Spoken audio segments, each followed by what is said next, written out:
Okay. All right, well, we're still missing a couple people from the class, but I think we're going to go ahead and get started. Okay. So I want to thank everybody for coming, even those of you who are required to be here. It's still nice to see you, and I especially want to thank our alumni who seemed very happy to come, and that made it all the nicer when they agreed to be here. I guess I just want to say a few words about why we're doing this. And the first reason is there is a myth out there that English majors can only get jobs in the food service industry. And I know that's not true because I'm in touch with a lot of our alums, and some of them are in the food service industry, but many of them are not. And maybe there's a good reason, maybe they like it, maybe it gives them good fodder for their writing, I don't know. But we have plenty of alums who have done other things, sometimes with graduate degrees, and I think those are kind of more obvious paths. A lot of English majors go to law school, or they go on to get master's degrees in literature or MFAs, and we do have Travis who has pursued that path.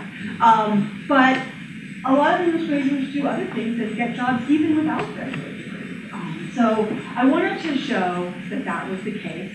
And I also wanted to get those of you who are current English majors or prospective English majors thinking about the many different routes that you can take with your English degree, both so that you feel less anxious, but also there might be some things you can be doing now that would give you a little extra edge once you get out there and start pursuing those paths. So I just wanted to get you thinking about it now. So I'm going to just briefly introduce the alums, and I do want to say one person on the flyer, Brian Mason, is not here today. Brian had a child care issue, and so he couldn't make it. But we still have plenty of great options to hear about. So I'm going to go ahead and introduce everybody, and then just let them talk. So Steve Bear, I have him now. Graduated in spring of 2011 with a creative writing emphasis. Did you also, if I recall, did a professional writing minor or certificate? Yeah.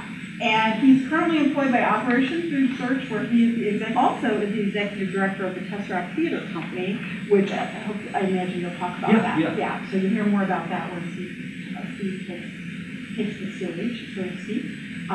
Alex Crum also graduated in 2011. Her emphasis was literature, society, and politics.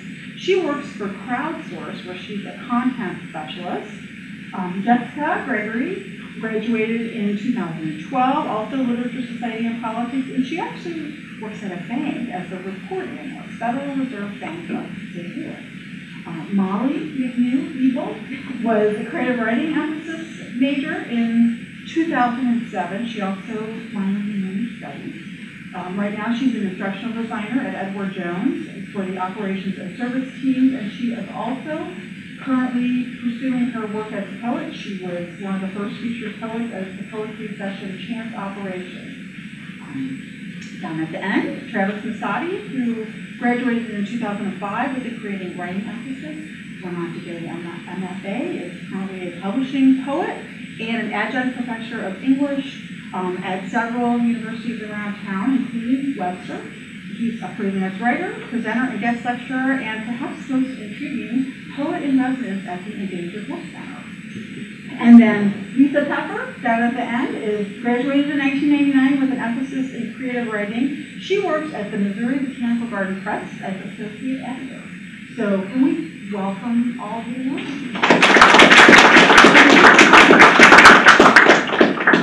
So you don't have to speak in alphabetical order. Maybe we should start with Lisa and kind of just go across the table.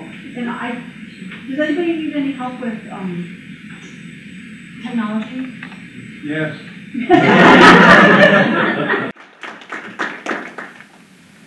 I am going to stand. Sorry, I'm going to project. And I'm a short person, so it can come on possible. I can master the technology. It'll just take a second. Okay. But it just told you it's working on it. Working on it.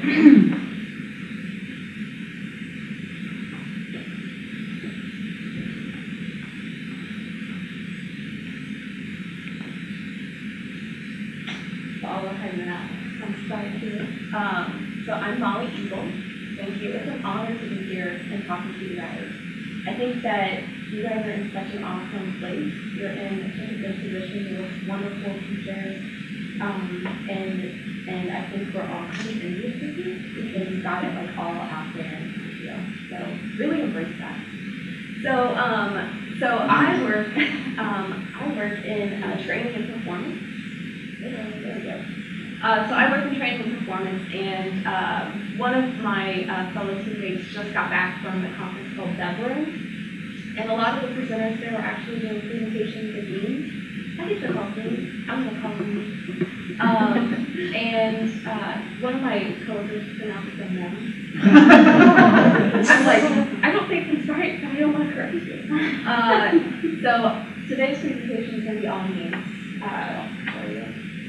So brace yourselves. It is a discussion about English majors after college. So I was, as we said, I was a creative writing major, and what did I step ahead here? So currently I am an instructional designer. What does that really mean? So at Edward Jones, what I do is I work in training and performance, as I said. So basically I design instructional solutions. So I am in the background. I think a lot of kind of writing and editing careers are. I'm in the background and I am looking at the needs that our operations and our service areas have. So our operations areas process all of the trades, all of the different requests that come through at the Jones. Our service area are the people that you get on the phone, and then our branches get on the phone. And so what I do is we look at the problems that they're having, we try to work out solutions for them, and I design it. So basically the 2-day training sessions that you have to better yourself in your future careers. And we do a lot with trying to do virtual training, trying to really embrace technology, like how we do in the team. So it's a very interesting job. There's a lot to it, and I do get to use my English major, which is really, really awesome. So I'll kind of go ahead just to talk a little bit about Edward Jones. I'm really excited to be there. We support nearly 7 billion different investors, long-term serious investors who help them reach their retirement dreams. So that's a really good fuzzy feeling to have. So to talk a little bit about, Karla kind of had 3 points that we wanted to go over. So my path to getting here is long and winding, and I think that we probably all had a little bit of that. So after that feeling of, oh my gosh, I'm going to graduate, I've got to put in that petition, I've got to talk to Mr. Hoover here, I've got to get all this stuff together, I decided that I wanted to go to graduate school because I love writing, still do, and I thought I wanted to be a professor and write full time. So I applied to a really cool school in Denver called Webster University at the Jack Kerouac School of Embodied Poetics, and I got accepted. And so my parents weren't really impressed with that. I was really excited. And I kind of started I think as you get to that point, I started thinking like, man, I'm going to have to support myself, like, it's going to be me out there. And I actually had fallen into a job where I was working with a contractor at this place called Bank Administration Institute. I fell into that job while eavesdropping on a conversation in Michael Aerosmith's class, where a girl was talking and she said, oh yeah, I've got this editing job, it's really cool. And I was like, oh my gosh, you have all those more positions, and she's like, so I had actually applied for that position that she had gotten, and it turned out that she flipped out and lied about being at the emergency room when she was actually here on campus. My old boss lives near Webster, saw her, and she was fired, so I got hired. So it's very interesting how things work.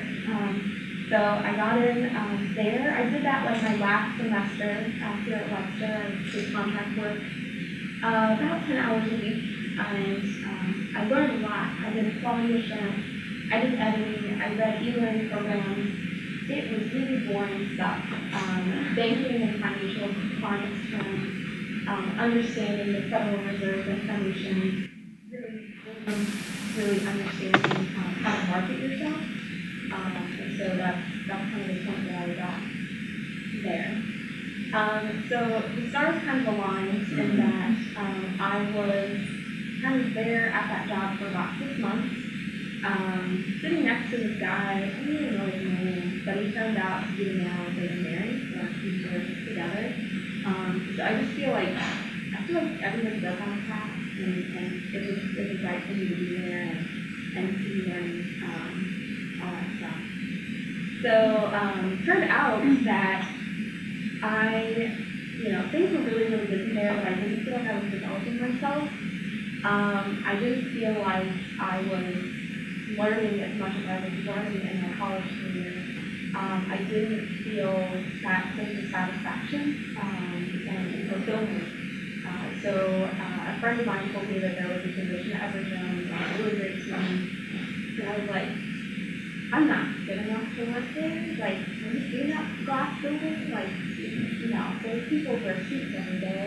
I'm kind of a medium, like, that's not me. And he was like, why don't you just try? Just try it. And it was really awesome to have that advocate out there for me and to say, do it. What do you have to lose? I really didn't have anything to lose. So I went into the interview. Turned out that my purse matched my future boss's shoes. We had a great conversation about that. And it really got us to talking, and the interview was just, whenever you're interviewing and talking, I realized in that interview that, like, being yourself is the most important thing that you can do in an interview. Trying to be myself today, which is why I'm a me. So that, I think being myself and just really saying that I'm passionate about writing and learning and really what makes the human mind tick and how to remember things and how to make the world a better place was something that kind of got me in the shop. So I really love it, and I think it definitely took me a long time to get there. It took me 5 years of really doing it to get there. So on to the tips of things that I learned at here at Webster portion. One of the things I learned from the man over there, was one to not simply become a writer without writing. One of the best classes that we had, and we had a really cool group of historical people, Travis was in there, but he told us that it's not going to be easy, and that you're going to have to carve out time every day if you want to be a writer. And really, it's not easy. If you have a family, if you have responsibilities, if you're volunteering, if you have different passions, it is passions on top of passions. And this is something that I still think about almost every day, and try to find out. Because whenever you have a family, it's just really, really fun. I think the thing also that I really wanted to get across was, we were just talking actually at the team meeting, that the value of thinking is super important to these things. So I was just watching a thing by Yoga Hiking, and that was in Cosmos. He was talking about how people used to hire specifically for knowledge. Like, I know exactly how to edit a video, and I know how to talk to clients. Well, it seems now that employers really, really want people who can think. And I think that English majors have to step up in that, because this whole time, the whole 4 years plus, is you're learning how to think, you're learning how to interpret, you're learning how to analyze. And in business, and in any type of career, that is what people want. They want people who are going to be creative and on their feet and who are not afraid to try. And I tell you what, writers, there's no more, no more of a bunch of people who are more creative, who put themselves out there in that. So I just want you to also just know that every conversation that you have, you're marketing yourself. And so you can really think about it as, I can value thinking, and I can think through kind of any situation that's going to get you far, and that's definitely part of what I learned here. So ultimately, I think my husband left me today, so as he was walking out the door today, I had to add with him. But you really, as a writer, as people who are English majors, you have to just continue trying. And I think that you really can't be afraid of that, and that's kind of what got me here today. I'm not 100% happy with where I am. I mean, I love my job, but I think that if you do get to a place where you're like, I'm happy, everything's great, I'm gonna get back. That's really dangerous, and that's kind of when the rug can get pulled out easily. So one thing I've really learned, and that everyone is great about, is that you have to continue developing yourself. You have a development plan to get checked on 3 times a year, and you have to document exactly what classes are we taking, what are we working for, and how are we achieving our goal, and really working with our leadership to figure out what our goal is. So I would just say, don't get complacent and just always try. Because I'm still trying to do. Thanks for your time today.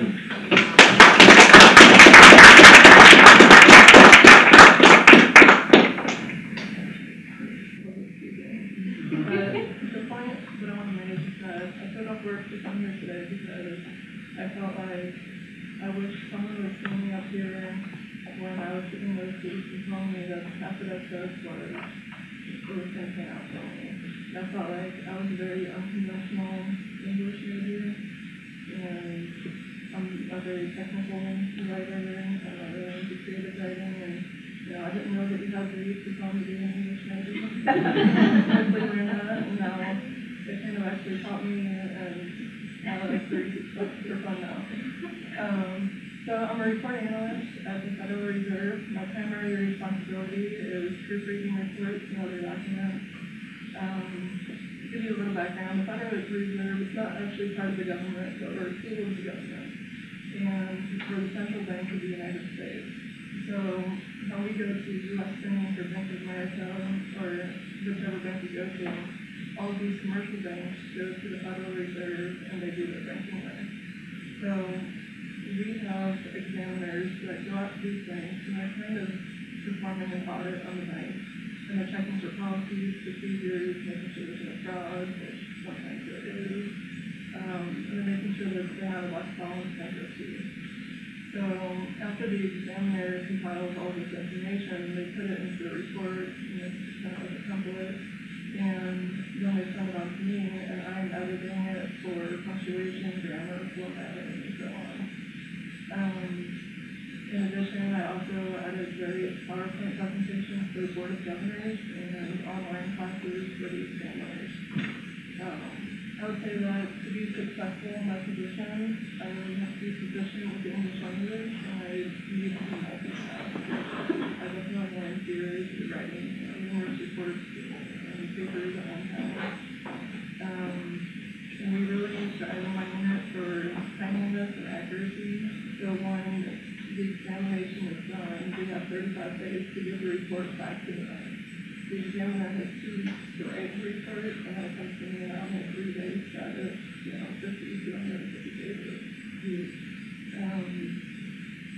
So to get where I am now, I actually started off in college, I went to Maryland Community College, and I went to graphic design, and I was one of those people that always said, I'm going to go out there and do what I love doing, and I like doing it. And I quickly got discouraged because, something I really enjoyed, it wasn't what I was best at. And, I would spend 4 hours on a project, and someone else spent 30 minutes, and it was, just as good as mine. So, after 2 years, I decided to work from home, and I took some time off from school, and started working full-time. I had my son, and I became an only child, and looking after him for a week, and I decided, I had to go back to school and I had to do and support him. So, I decided this time, I wasn't just I do enjoy English and I enjoy writing, but I wanted to make sure that it was something that I was good at, and I did some research, and I found out that a lot of physicians that were previously looking for a business degree now they're looking for English degrees. And I knew that I could make money doing this. But at the time, I didn't know, you know, everyone says, what are you going to do with an English degree? Everyone knows you're going to be a teacher, you know, that's the biggest thing, which once you get in your head, you're like, oh, I guess it's not back up. So, after I graduated,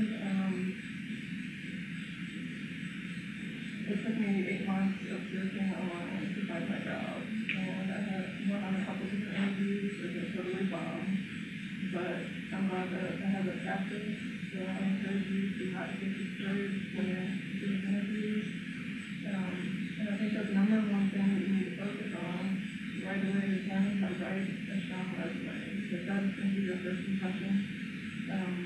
For my position, there were 144 applicants, and they only chose 7 of the resumes to get interviews to. And, you know, I didn't have like professional work experience. I worked at the county center for 5 years before I came here. So what I did is that after I graduated, of course I was looking for a steady job, but in the meantime, I knew that I had a skill set in editing, and so I was helping other people write resumes, and I would just go on like Craigslist and I wrote them out, and I kind of promoted myself as a freelance editor. So I was able to put that on my resume, and then also any type of job description that I had, I would kind of correspond the classes that I took here, and I would write that on my resume. That was actually brought up in the interview that I had with the parents, because they mentioned briefly that they preferred someone that had some type of mathematical skills. And while I was here, I took a business mathematics class just so I didn't have to affect me. So I put that on my resume, and it was actually brought up in discussion. And also, by chance, even though I thought that the graphic design was kind of down the drain, when I was in my interview, I just mentioned that I had previously done 16 for 2 years for it, and now I do graphic design when I work. So I create a really good way to get everything else.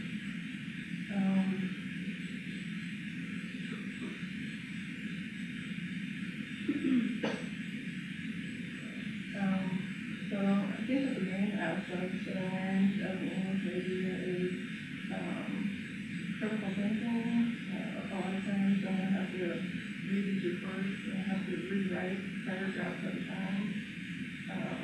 Obviously my writing and editing skills, time management, and really enjoying the ability to multitask in my position.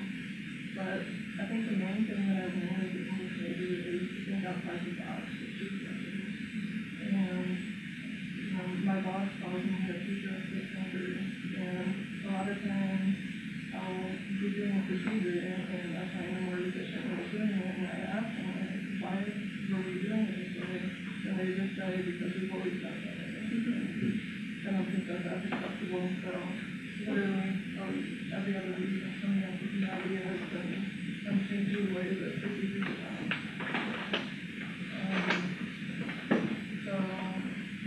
I feel like I really did take a job with this position, and you get a very strong job security, and there's a lot of opportunities to grow within the company. And if you are graduating in December, or if you know anyone that is already an English major and is graduated, I know that within the next 2 weeks we're going to be posting for another position, which I don't full-time. I'm trying that posting website.org, which is a website.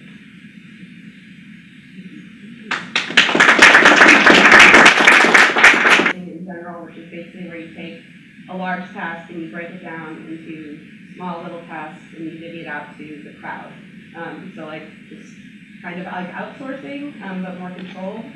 So what we do, internet publishers come to us and they say, hey, we need, all of this content written. We don't want to hire a whole in-house team of writers and editors for this small, like not small, but time definitive project.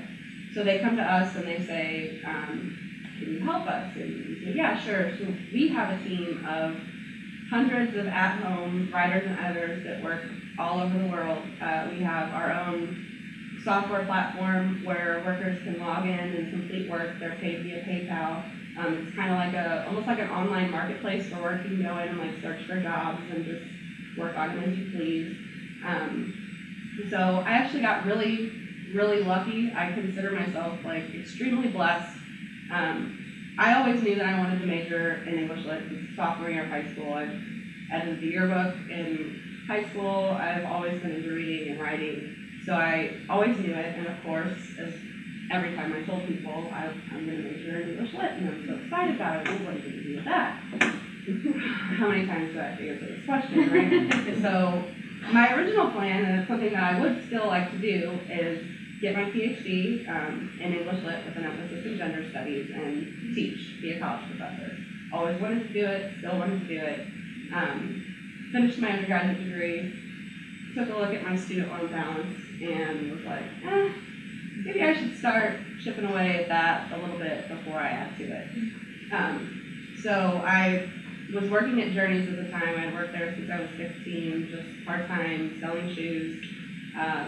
Didn't have much experience other than that. After I graduated, I went through a serious period of post-grad depression and disillusionment. I miss Webster so much. I still miss it every day. Best 4 years of my life, hands down.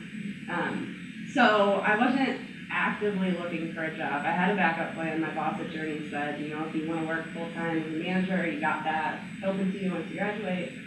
And I didn't really want to do that, you know, of course, English major, retail, like, live into the stereotype. So I set up, you know, profiles on Monster and LinkedIn and all that, and just casually would look at the emails that would come through, and it was mostly insurance sales and stuff like that because of my retail experience. And one day, out of the clear blue sky, I see a job opening for a grammar ninja, and I was like, what? Like, this can't be real. There's no way this is a job. Like, and I start looking more and more into this company, and, you know, they have a fully stocked bar in the office with beer on tap, and a kitchen, fully stocked kitchen with food, a pool table, ping pong table, gym, a masseuse that comes in twice a week, a lady that comes in to cut your hair and do your eyebrows, like, and I'm thinking, this is a scam. There's no way this is real. Like, there's no way. Like, they're looking for an English major and they want to give me free beer while I work. So I sent in my resume. I was very hesitant. I sent it in because I was like, well, this is the jackpot. This is real. First job I applied for, first interview that I went in for, and I got the job. It was like 3 months after I graduated. Don't know how it happened. Got very, very lucky. I've been there for a little over 3 years now, and I absolutely love it. It's an internet startup company, so it's a lot of work, long hours, nights, weekends, but all the awesome perks they give us, they're totally worth it.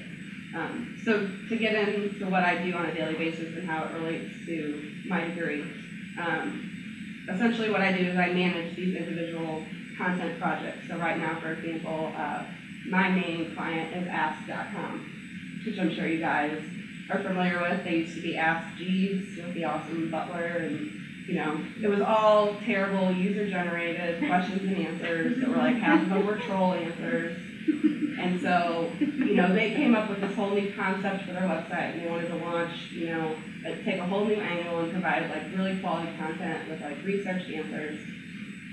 So they came to us and they said, you know, we literally have hundreds of thousands of questions and answers that we need rewritten. Help us.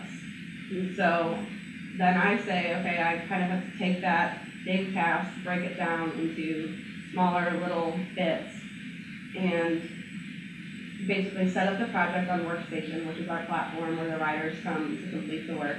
I write the instructions, I train the writers via like webinars and written feedback. I work like on our style guide, keep our style guide up to date. Do a little bit of like customer service and community management type stuff with like our big pool of writers. Like, I personally manage hundreds of writers and editors, so it's really hard to keep track of like quality control and things like that. We produce like 4,000 answers a week for Ask.com, so it's a heavy load, but it's awesome. It's very rewarding. They released the new version of their website a couple weeks ago, and it looks amazing, and all of our content's on there. It's really cool just to see that come to light, and like we work really hard on the project, and then to see the finished project on such a huge website like Ask.com and just like be like, oh, I touched that piece of content. Like I can go on their website and click around and be like, oh yeah, I edited that. Like I edited that. And it's really cool. It's great. And I think my favorite part about it is that I get to put people to work with skills like me who have been very previously undervalued and have had trouble finding work. I employ hundreds of people just like me that legitimately make a living writing for us on a daily basis, and they can do it in part-time with their other jobs, they can do it full-time. We have like a lot of single moms, a lot of stay-at-home moms, a lot of college students that are able to make a living writing and editing for us. So it's great, I love it, it's fantastic. I went off on a little bit of tangent, let me rein myself back in. So the big thing that I noticed, the biggest skill that obviously writing and editing, I do that on a daily basis, so that comes into play, it makes sense how that relates to my English degree, but written communication in general is so important nowadays. I sit in an office full of people. We have an open workspace, which is, this new hip thing for the internet startup companies, but this person will be sitting right next to me, and she will literally send me an instant message instead of just talking to me. And I've really noticed a huge difference between people with a background similar to mine and everyone else in the company and their skills with written communication. Like, somebody will send me an email, and 9 times out of 10, I have to just walk up to them and be like, what are you trying to say? I have no idea the point that you're trying to make. And that's a huge skill, and I didn't even realize like how valuable of a skill that is and how rare of a skill it is until I got to where I am now and communicate with people like that on a daily basis, people that make more money than me or in higher positions than me, and I'm like, I don't even know what you're trying to say to me. So, I mean, that's probably the biggest skill that I think I've walked away with. And in addition to that, a lot of what I do involves, like teaching these writers and editors. And I had such a great experience here with, similar to how you said, the teachers that we have here. They're so great. I learned how to give constructive feedback and how to give meaningful feedback without making people feel like they're terrible. Because that's, I have these writers and editors that rely on us for a living, and I can't, sometimes I want to be like, really, like, this is the worst thing I've ever read. And I'm sure teachers, like, come across that all the time. They want to be like, are you kidding me? Like, really? But you can't.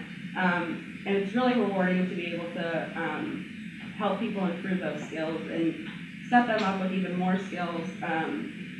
So the main point that I want to go into, if you're thinking about writing and you want to do it as a living, learn how to write for the web. Get familiar with things like search engine optimization, which basically determines like how search engines like Google surface the content and in what order. They're starting to place a huge stress on quality content and unique content. And so Ask.com is just one of millions of websites out there that are going to be looking for teams of writers that can contribute actual high quality content. And I know we all lament, the downfall of the print industry, and I always wanted to be a published author and write a book, which is great, but it's hard to do. And it's very rewarding, to see your work online. For instance, if you write an answer for Ask.com, millions of people are going to read that. And it might not be as exciting as writing a book, but more eyes will be on your work, and it's very, very cool. So I guess that's kind of it. Basically, enjoy your time. while you're here. I would come back in a heartbeat if I could. Every day I wake up and wish that I could come to Webster instead of going to work. And I love my job. I get free gear. But I miss it so much. Kudos to Murray, who helped me finish my honors thesis, which was a beast, and Meg, who was my advisor for my 4 years. Without the two of them and Karla and all my other teachers, I wouldn't be where I am today, and I absolutely love my job. Struck it rich. So I know I've been rambling. I want to finish with a quote. It's from an article called Why I Hire English Majors, and it's from a small business expert named Steve Strauss. And he says, "I think what I appreciate most about English majors is that they are taught to think critically, and that is exactly what I want in my business. Busy with a startup, a new book to finish, speeches, and running my regular business to boot, what I need to do is be able to give someone an assignment and have them complete it, period. That is exactly what I get from the English majors. They know how to think for themselves, and how to analyze a problem. Business majors are fine, but they're preoccupied with theory, proving themselves, and doing it right. But the English majors are used to getting a tough assignment, figuring it out, and getting it done, usually on time."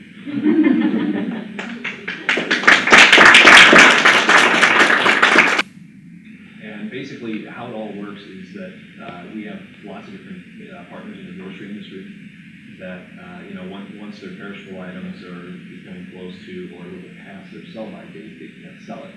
And so what they do is basically give the food to us, we'll turn it around real quick and distribute it to different food pantries. And then people who are hungry in the area have access to perishable food they might not be able to purchase on their own. We also have non-perishable items as well that we get donated from the grocery store as well as different food distributors in the area. So just to give you a little background about that. Basically, my whole professional experience has been working in the nonprofit field. I always liked kind of having that mission behind me every day. I thought if I didn't have that, I might lose some motivation on many days. Just kind of having something in the background to say, yeah, this is kind of why we're doing this. And people are being helped. Their lives are getting better because of this. It just helps in the day-to-day business of it. So basically, the mission of Operation Food Search is to nourish and educate our neighbors in need to deal with world hunger. And around this time of year, you hear about us all over the place, different food drives going on. It's crazy. It's great because we get lots of support, which is awesome. But my role there is I'm the executive assistant, and I used to volunteer, self-volunteer manager, and then they said, oh, you know a little bit about money, which I don't, but they said, here's some finance stuff to do. And so basically, it's balancing lots of different tasks at one time, and multitasking things of very high priority. Like everything's high priority, so you have to kind of figure out how to get everything done on time. So I kind of have to be detail-oriented and very flexible with what I do day to day. And just to kind of give you an idea of how I got there, my senior year in high school, I had to do a service project for just a month. And so I picked this very small nonprofit called Energy Care.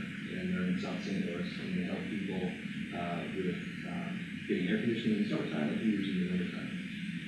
And so it's usually elderly folks or families with really small children who can't afford that kind of thing. And so luckily, after that month, I was really blown away by what I saw just taking place right now in the community, the poverty that's around us. And I was able to actually go back there and they gave me a job for the summertime. And then on and off throughout college, I was able to work with them. There wasn't a whole lot of hours, but it was just something to kind of keep going. Aside from school, I was able to kind of continue to further my career. Although it wasn't a whole bunch of hours, it was still gaining valuable experience and meeting people.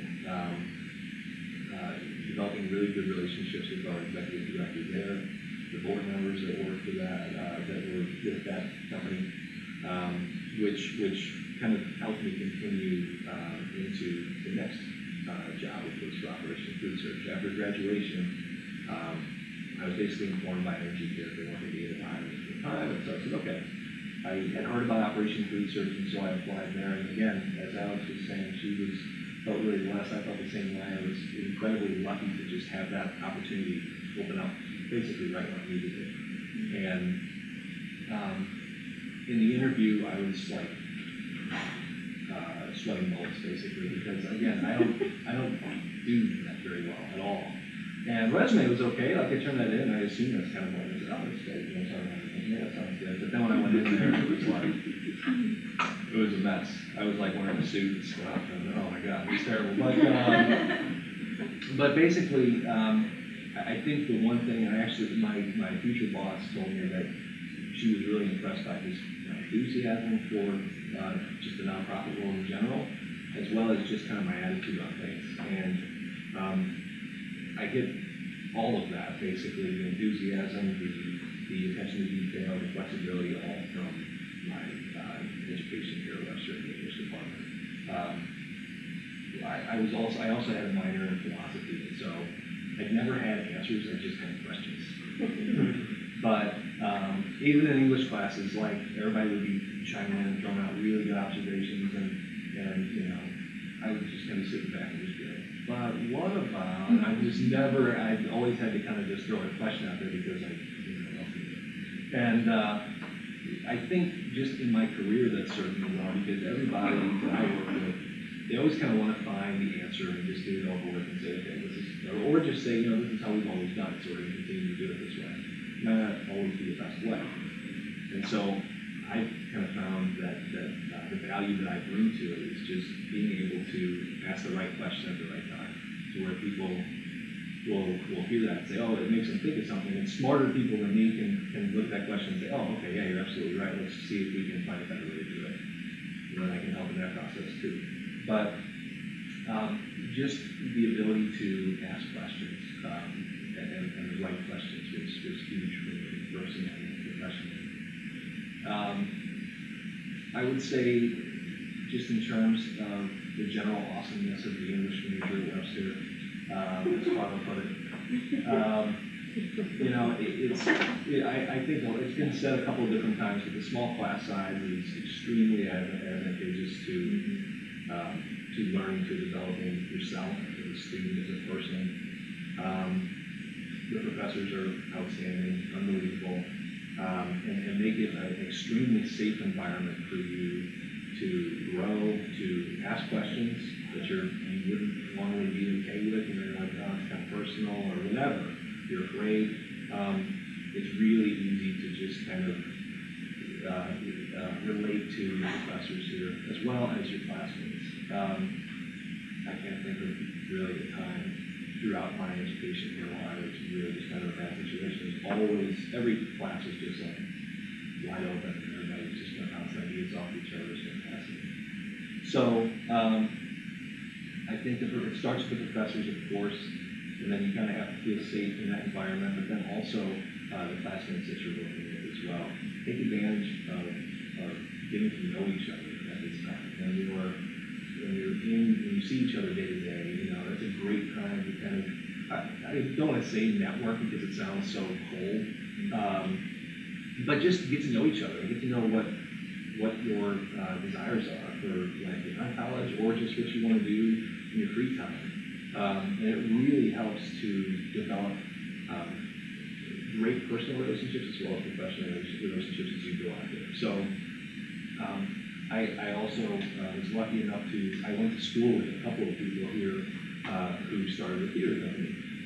It's called the Webster Theater Company. And I was never into theater here. Like I was always nonfiction, creative nonfiction, poetry, a little bit of fiction. But I found that when I saw who had started this theater company, and they were such awesome people that I remember having a great time at the Webster. And so why wouldn't I want to be a part of that? You know, it's creative arts. I'm all for it. I don't have a whole lot of experience in the theater world, but it doesn't mean I can't learn. And when you're working with the right people, it makes everything better. And so that's kind of how I found a little bit of a creative outlet. You know, day to day at Operation Food Search, it's more business focused. It's grant writing, which is, you can be creative with that as well. But just in my free time, taking passion just for creative arts and going out, just kind of taking that as a creative outlet has really been awesome. So I would say just don't underestimate the opportunity that you have here to kind of sync with each other and kind of learn all about each other. It could really benefit you long term, and just it's an opportunity to happen out of it. So that's about all I've got. I really want to close these things. You needed a quote. Yeah, I did. That was perfect. That was Say perfect. the end. Yeah, right. Yeah. Thanks, Steve. Yeah.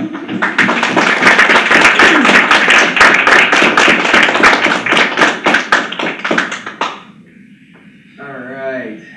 I'm gonna try and stay on topic here. Let's see. Would you be comfortable with the next recording? Here we go. I just want to make sure I hit all my bullet points. What are you doing now? And what is like key skill set required? Okay, so I'll start at the beginning. My name is Travis Masadi. I graduated here in 2005 with an English major, emphasis creative writing, poetry, and a major in French as well. One of the benefits I'll start off with at the beginning was that an English major allowed me the opportunity to also major in another language. I didn't take French in high school. I took Spanish in high school, and I got here, and somebody set me up with a French course, and I just kept going, like, I'll take another class. And I was here doing my English major, and so I just rolled into a French major as well. I also ended up with a minor in video production somehow. I didn't find this out until years later. I saw it on my transcripts. And I was like, minor in video production. I took some film courses while I was here as well. So that was interesting. I teach at Webster University, less questions. If I say poet, the inevitable thing is, my 3-year-old just wrote a poem. It's wonderful. Or I used to write poetry in 6th grade too. Let me share that with you. So I don't open up with that, but it is the thing that is at the forefront of every day when I wake up. It's why I wake up. So everything else that I do is in service to that first one. So I'm a teacher. I teach at Webster. I'll be teaching Writing 2090, Writing for the Workplace, so I can help you, get your resumes in order before you go out into the workforce, among other things that we do in that class. I teach here. I teach at Maryville. I teach at Merrimack. I teach at Lindenwood. I teach wherever classes are open. My schedule is always changing, and it's fun and terrifying at the same time, but again, it is good to be able to teach. And we were talking about books, and the books that you're reading now as English majors get the opportunity to dive in and really look at, I get to do that. This semester, I'm teaching a nonfiction and fiction literature course at Maryville. So I got to choose the books that I want to teach. And a lot of these are books that I read here, or books that I've read since, or books that I haven't read that I really want to read. And so, there is some of that to teaching that's really wonderful, and that kind of goes back to my roots here at Webster when I first learned to love literature in a meaningful way. I also am a freelance writer. Freelance writer, presenter, guest lecturer. And so what I do, like all the stuff that we're talking about up here, I do a little bit of that. So we're talking website development, blogs, Tumblrs, Twitter feeds, Facebook, pretty much anything that has to do. I operate 2 websites, including my personal website as well as just kind of a literary website. So that's in WordPress as well as Wix, so I have some development there that is really beneficial. I work as a grant writer for a nonprofit organization. I love nonprofits, and it is, you talk about having meaning to your work and like a reason to get up in the morning. Well, I just finished an Institute of Museum and Library Sciences grant as a $300,000 2-year project proposal that I got to author and create a budget for and submit in December. Who knows, maybe it'll come through, but generally, I generally, in the last 2 years, I've been bringing in about $100,000 for the organization that has an operating budget of anywhere between $700,000 to $1 million per year. So it is a place where I can have a definite impact on something that I care about. So I guess there's that order: poet, and then teacher, and then a freelance writer. That's kind of what I'm doing. When I graduated here in 2005, the first job I got, I applied for at a law firm in Clayton as a mail clerk, and I got it. Yeah, that's what you can do. You can do that with anything. So I started there in the mailroom, and then a position opened up. I transferred to that, and then I got another position. And it was like very quickly. If you get your foot in the door somewhere, you can move up with an English major. I would say litigation support analyst by the end of that, which I was managing document databases for major clients. And I used to come home and I'd tell my then girlfriend, now wife, I said, I hate what I'm doing. I absolutely hate this. And we both wanted to go to graduate school. So about a year and a half after I guess it was 2 years after I graduated here, I ended up, my wife and I both applied to graduate school and got in. She was a biologist, and I'm a poet, so we looked at Southern Illinois University, Carbondale. We spent 3 years down there getting our graduate degrees. And so there was this awakening, and we talked about the importance of being diligent about carving out the space for writing. There was a moment when I was down there where I was like, oh no, I want to do this professionally. Like I want to, write poetry and publish books. And it was the summer after my first year of a 3-year program. And after that, I realized, okay, if I'm going to do this, I have to really own all of it, and realize that I'm going to have to start to covet, my time a little bit more and focus on how can I put things together the way that I want to. So 2010 graduated and had no job. There was no tenure track position open for me. Right? Oh, really? No, a big surprise. And my wife had gotten accepted to Oregon State University, but the funding dropped out. So she was going there for a PhD, and I guess it was about a month and a half before we were graduating. Funding drops out for the year, so we had to think on our feet. Well, we ended up, she got a biologist position, a field biologist position in California, and we moved to just outside Santa Cruz.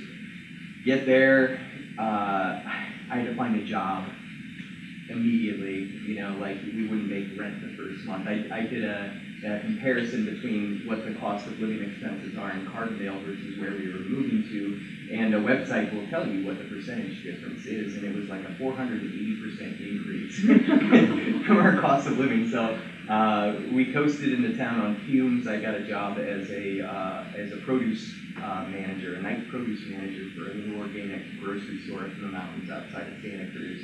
And then was lucky enough to land a position teaching at the University of California, Santa Cruz, but not after being rejected. I interviewed for the position, they gave it to somebody else, somebody who just graduated their PhD from the university, but then lo and behold, as it is with adjunct, sometimes positions just happen to open up, and someone opens up and I got to teach it. We were there for a year, and we're about to head up to Oregon State, and a job opened up in St. Louis for my wife, and she's the director of animal care and conservation at the Endangered Wolf Center now. And so we said, go back to St. Louis, or go up to Oregon State where we don't know anybody. And so it was kind of she really wanted to finish her PhD, but it was so she could get a job like this. So we ended up moving back. As soon as we moved back, it was 2 weeks after we moved back in 2011, I got a call, and this was my first book. I had been shopping it around. It had been rejected 34 times before it finally got accepted, and there were 750 manuscripts that were sent to this competition. And it was just dumb luck, and that's what happens is, you know, and this is one of the things about being a writer in general, if you're gonna, you know, try and pursue a creative path, is get ready for rejection. Get ready for mountains of it, get ready for it every single day. There's not a day that goes by almost that I don't get some little bit of rejection in the mail or via email correspondence. And it's become a part of who I am, and I just absorb it, and instead of turning it into a negative thing that says, oh, nobody loves me, everybody hates me, I'll just go eat worms, I use it to say, okay, you don't like it, you know, so what? Somebody else will, you know, and just keep moving on, so anyway, that came out in 2011. I just had. This was my second collection, won a competition, just came out in October. One of the things that I found, just to kind of tie it back to writing in general and being an English major, one of the advantages that I felt is I can write better than just about anybody who's not an English major, and it doesn't matter what the project is. Just for instance, I just finished last night ghostwriting an op-ed for the organization I work for, the Asian Wolf Center, was to submit to the New York Times. And I do these things. I've written newsletters for them. You know, the executive director wants her words to shine, give it to Travis, he can do something with it. I find there was a grant opportunity through the Regional Arts Commission in St. Louis last, I guess it was February. They fund small projects if you have one as an artist. I applied for it and I got $2,000, and it funded my entire book tour when this thing came out. So I got to go out and travel to where my publisher is at Lake Tahoe and do a drive tour back and stop at a couple of places and see some interesting things. Couldn't have happened without being able to fundamentally just be a writer, to send the emails to the places and these cold emails to the universities and bookstores to say, hey, would you be interested in hosting an event? All because I was an English major and I could present myself in a professional way that was both coherent and direct and very clear. They knew exactly what my intentions were and what I wanted. So English major will never stop serving you. The aspects of my time here that are still serving me, I'd say, you know, the professors that I had while I was here I've embodied what they were to me as an instructor and as a professor, and how they design their classes. That's how I design my classes. Whether it's the way group discussion is managed, the way texts are selected and that reading schedules are doled out, whether it's grading and some element of transparency or fairness. That's me. That's what I do now. And so I think more than anything I learned both what I wanted to do, and I had some really incredible role models for how to do it. I was talking about the literature class that I get to teach this semester, and I think of Meg's classes that I took on contemporary, it was like major American award-winning authors, and it was like Hemingway and Faulkner, and I just loved, that was one of those classes where when I first had to start teaching, I was like, I want to teach like that. I want to teach like that. And so I remember having, so that's where I'm going back to, diving back into the wellness semester to teach that class. And let me touch on that. Because I have general awesomeness of the English major at Webster. It really is. Webster University is a unique university, and the English department at Webster University is unique within that uniqueness. It is a holdout. It is a stronghold, and we talked about, somebody said unpretentious.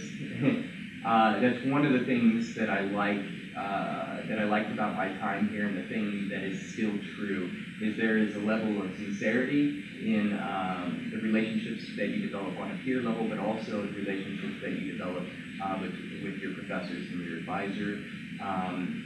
And it still exists here. It is not like that anywhere else. Very few places is it like that, where you can get professors who are down to earth, who will engage you in a meaningful way, and aren't checking their watch every 5 minutes to see where else they need to be or what else they could be doing.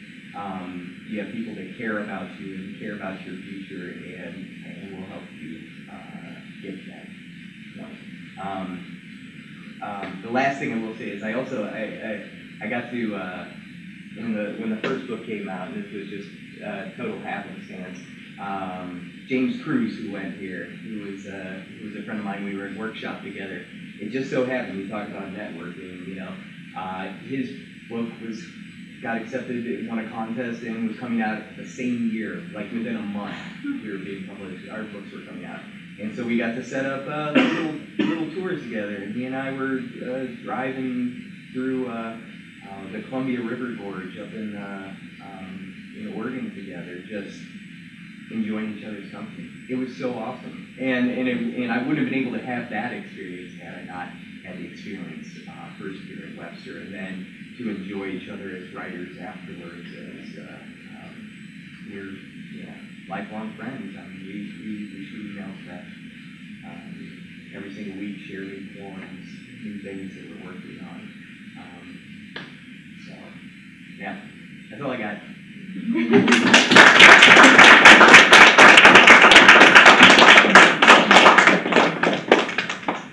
So I should mention that Travis and James are video recorded on the website. They did a reading here at Webster, and so if you look on the reading series, you can see them reading from their poetry, which is a rare treat. So I think we have a little time for questions and answers. Does anybody? I know you've been listening for a long time. Shake it off, and if you, this is your chance. If you have any questions, if you want to ask any of our esteemed it is a little stunned.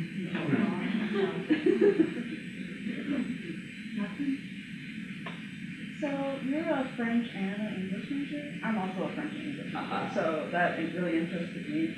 So I guess, do you use French when you're writing at all? This is a great question.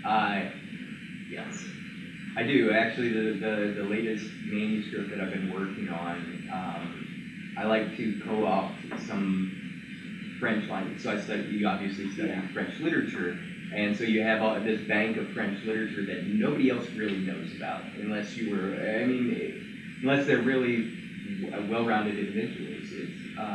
But you have it in you, and you want to share little bits of it. And I found, for me, in creative writing, and specifically in poetry, like I feel like Apollinaire or Prévert, some of the French poets that I care about, people there leaking into my own writing, and sometimes I'll just, throw out some French, or I don't know. Yes, I do. Not as much as I want, and this is one of the sad things about the middle of the year.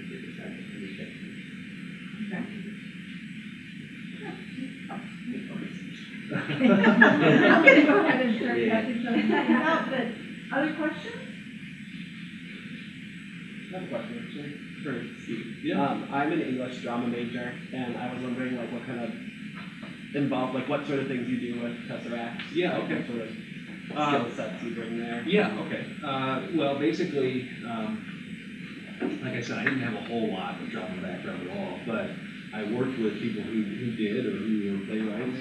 And so personally, I do the grant writing for that company, also social media stuff,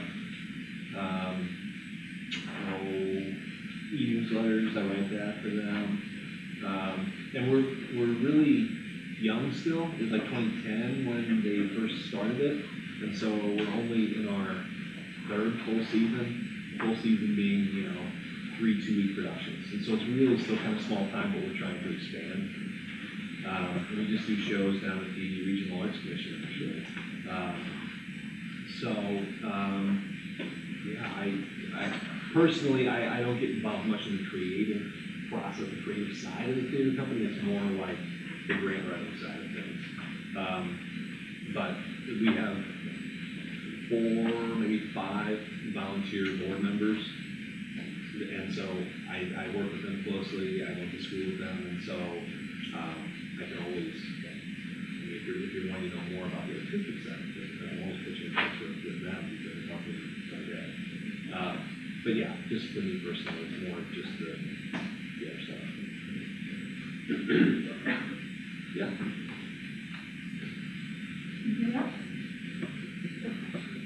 Kind of just to, I wanted to feel that for me, one thing I worry about a lot of English music is not knowing how my skills translate to professional business. So if I'm working on a resume or what things that companies want to see, and how can I communicate the skills I have as an English major and not like in a business kind of one of those things.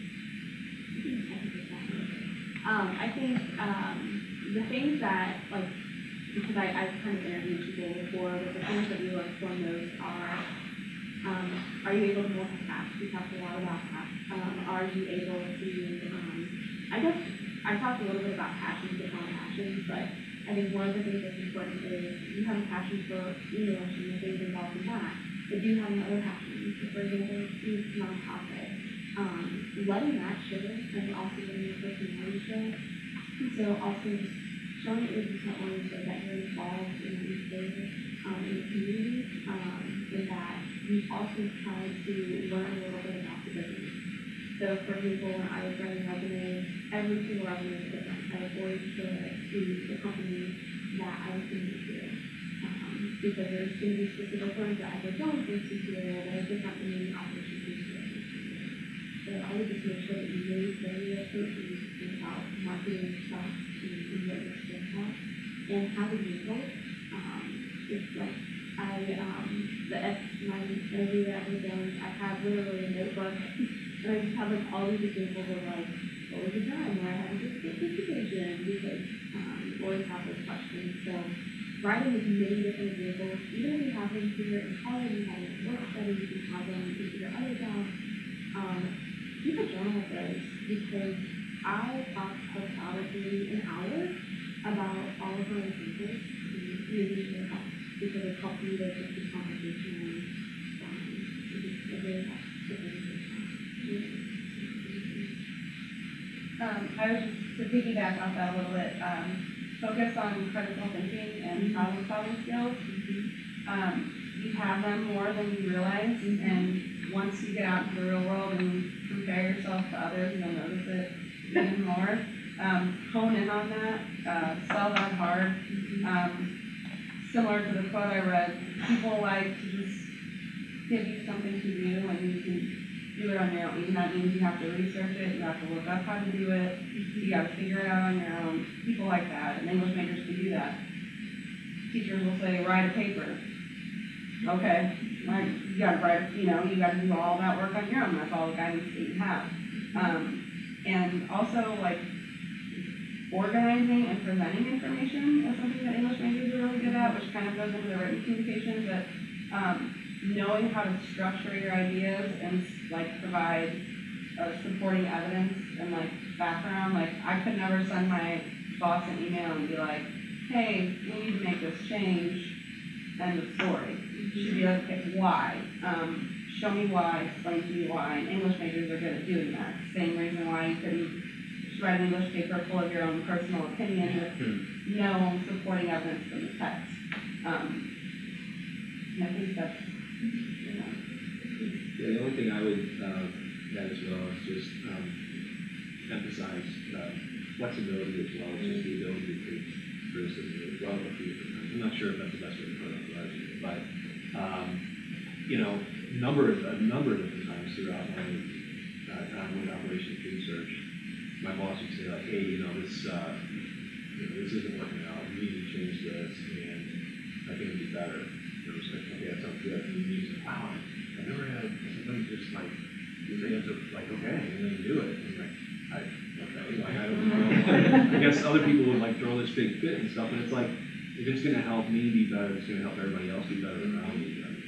Yeah, Good. I've actually gotten like, one of my biggest things that my boss is telling me is that I'm really good at taking criticism and then implementing it, which I think comes from the exact type of work that you do as an English major, because that's what you do. You take criticism and implement it to make yourself better.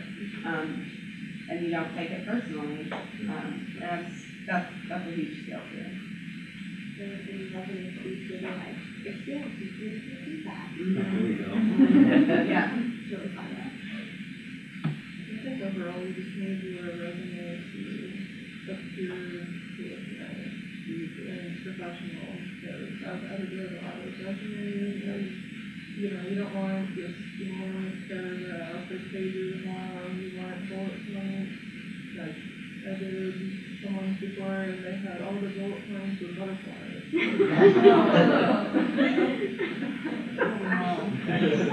Maybe if you're applying for a job at the Yeah, I was gonna say, context is everything. But seriously, I mean, not to be a continuous commercial, but we cover all that stuff in the writing and workbook class. It's probably the one class that you guys should all take if it's not for your major. Yeah, I will say I regretted that I didn't take a class like that. Because being an English major, the first time I wrote my resume, I was all like, oh, I'm going to write you a novel about how awesome I am. But no, that's not. Most people that aren't English majors don't like to read long blocks of text. You have to make it digestible for them. Yeah, any kind of professional writing classes. I got the professional writing certificate, and that helped out with leaps and bounds. Just with technical writing, with writing a resume, writing for the web, all that stuff. It's just hugely important. I don't think research, so all I'm interested in, like, look at, actually find my family, look at other people's writings, see what's working for them. There's some really, really different work out there right now. You have to, it's really research. Like, I was kind of blown away by the different concepts of change. I just didn't know what to correct. And depending on the field that you're getting into, like digital resumes are really big right now. Like make your own website with your little portfolio and send that to them. That's huge. I just want to say that I wish we had the entire Winifred Moore Auditorium at every newspaper because this has been so wonderful being here. And I just think you guys, now you have the emissaries and spread the word to everybody about what to do. This is gold stuff. The world is your oyster. Or your fear I have. Yes, yes.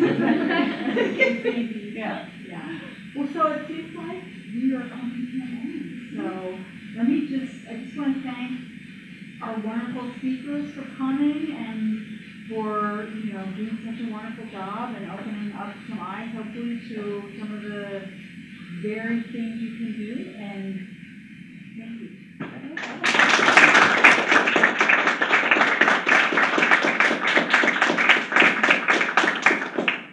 Don't leave until I. As a faculty member, I'd like to add thanks to Karla for putting Yeah.